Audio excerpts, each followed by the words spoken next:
This is Dibiase, the Slap Master General, representing Green Llamas. Yeah, I'm originally from Watts, South Central LA, and now residing in Sacramento, but LA is where my heart is at, you know. I originally started making beats in '95, and I needed instrumentals to rhyme to. Then once they started throwing beat battles in LA, I was like, man, I might need to start focusing more on this instead of doing 50-50 beats and rhymes.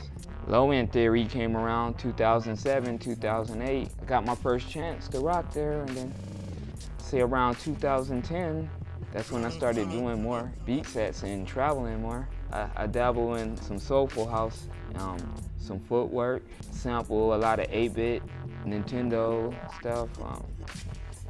Yeah, man, Serato Sample is pretty much a game changer for me. Once I got a hold of it, you pretty much chop everything up and blend stuff. And like I don't really read the keys too good like that. So once I knew that Serato Sample tells you the key of your sample, it saved a lot of time with that and the time stretching ability.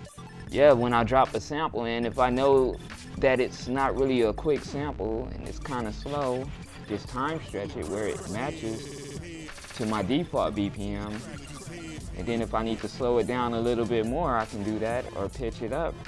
And just matching up my bass lines with the sample, that helped out a lot as well too. If I'm using the Ableton Push or Machine.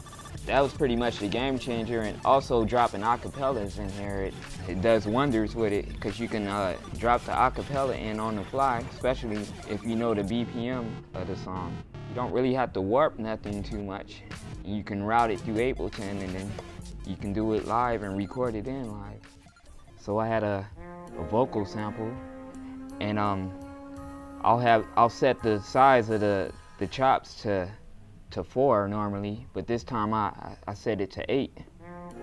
And I got a good amount of chops, 16 chops. And I like what I had so far in them first 16 chops. If I didn't like that, I can scroll down and find another 16 chops and so on. I pretty much had one sequence going with these vocal chops, going through Serato Sample. Good 8-bar loop.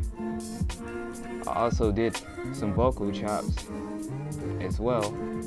Sampled it from my iPhone, ran it into Ableton, and then dragged it into Serato Sample.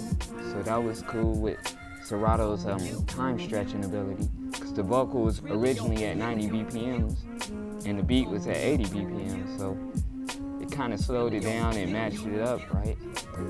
The key of the sample is C minor, and if I wanted to do a bass line, I can go into Machine and get all the keys that's relative to C minor and get a bass line that's in tune with the sample. This was like a quick microwave beat. I just made it when I got here to the office, but I like making that grimy hip hop stuff though. That's where my heart is at, but I think I could do it all equally the same though. Yeah, man.